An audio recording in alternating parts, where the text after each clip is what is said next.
PrettyLittleThing was once the fashion icon of Instagram. With its neon pink logo, endless celebrity collaborations, and collections that looked red carpet ready despite being sold at garbage bin prices, the company became a symbol of the speed and glamour of the digital fashion revolution. At the time, it seemed like they had cracked the code to modern fashion, making billions of dollars. But today, the hype is dead. Revenue has dropped nearly $207 million in just 1 year, falling from about $824 million to $618 million. Profits have not just dried up, they turned into an $8.5 million loss. Search interest has dropped by over 70% since 2020. Customer complaints fill social media feeds, and the same company that once dictated the style and choices of an entire generation is fading into irrelevance. That's the issue with fast fashion. You move too quickly, and you risk burning out by the time competition catches up. And PrettyLittleThing, for all its former dominance, may well be the clearest example of this cycle. So the question is, how did a brand that once seemed untouchable lose its crown? Well, the truth is packed, and in this video I'll walk you through what I believe are the 8 biggest reasons behind PrettyLittleThing's decline.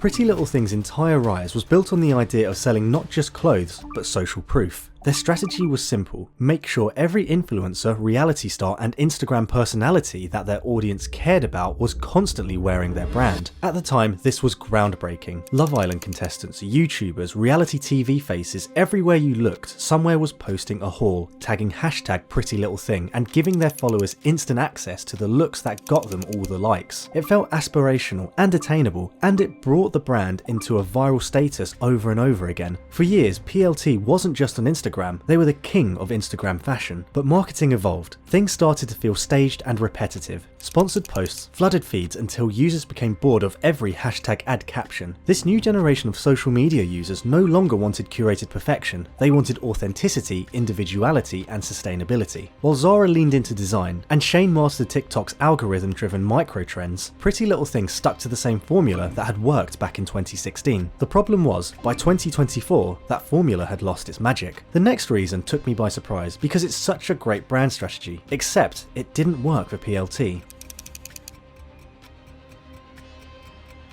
So if you lived in any major city during PrettyLittleThing's heyday, you could not escape them. They weren't just on Instagram, they were on buses, plastered across Times Square, sponsoring universities, dominating festivals, and pushing endless pink branding to the real world. Initially, this aggressive presence made them feel aspirational, like a brand that was so relevant. But fashion thrives on scarcity and exclusivity, and when something becomes too common, its perceived value collapses. Soon, the endless promotions and visibility made them feel like a less stylish choice and a more disposable one. What had once been Instagram worthy became a shorthand throwaway for consumerism, and by the time quiet luxury and minimalist aesthetics began to trend, PrettyLittleThing's neon pink universe looked less fashion forward marketing and more like an outdated reminder of a past era. But there was more going on beneath the surface.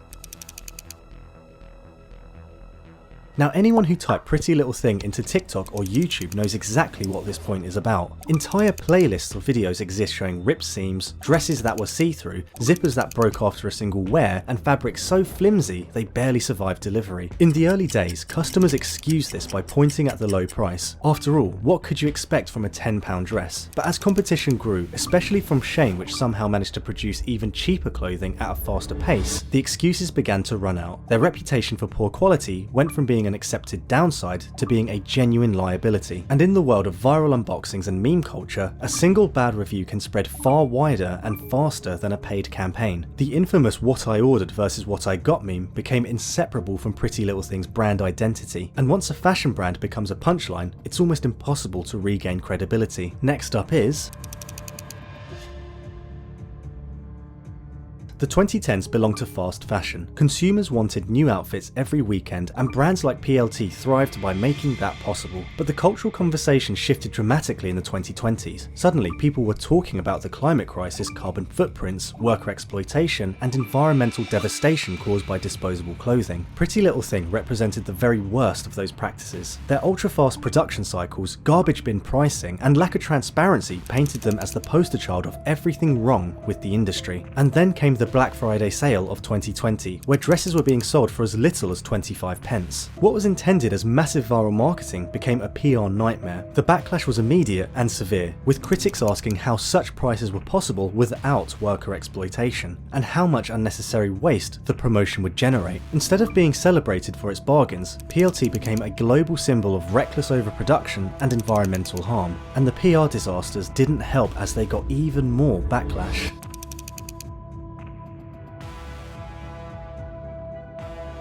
The Black Friday scandal was only one chapter in a long book of damaging press. Both PLT and its parent company, Boohoo, have been tied to multiple controversies, from exploitative working conditions to tone-deaf advertising campaigns. In 2020, an investigation revealed that Boohoo's Leicester factory workers were being paid as little as £3.50 an hour. Though PLT wasn't directly named in the original story, its association with the Boohoo group ensured that the outrage got to them as well. Boycotts trended, influencers began distancing themselves, and the glossy image PLT had worked so hard to build started to crack. Unlike older brands such as Zara or H&M, which had years of heritage to soften PR blows, PrettyLittleThing's entire identity relied on popularity and hype. Once the trust and admiration of their core audience was broken, there was nothing left anchoring the brand, and while all this was happening, their rivals began to thrive.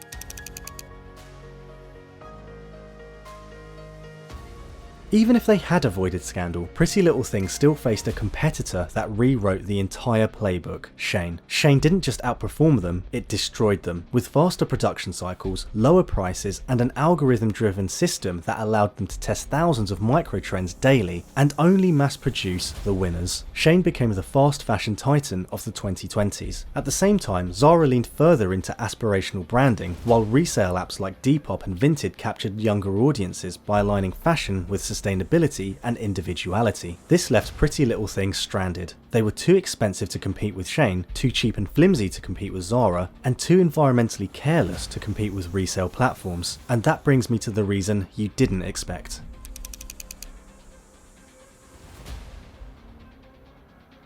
You might assume that a cost of living crisis would benefit a brand like PrettyLittleThing, since cheap clothing often sells more when consumers tighten their belts, but in reality, the opposite happened. For budget-conscious shoppers, even PLT's pricing couldn't compete with Shein, which offered similar products at a fraction of the cost. For fashion-conscious shoppers who wanted more lasting quality, Zara became the preferred option, while others turned to second-hand platforms where clothes were more affordable and more durable. This left PLT squeezed from both sides, stuck in a market position that appealed neither to cheap buyers nor to those seeking long-term value, and the final reason for their decline.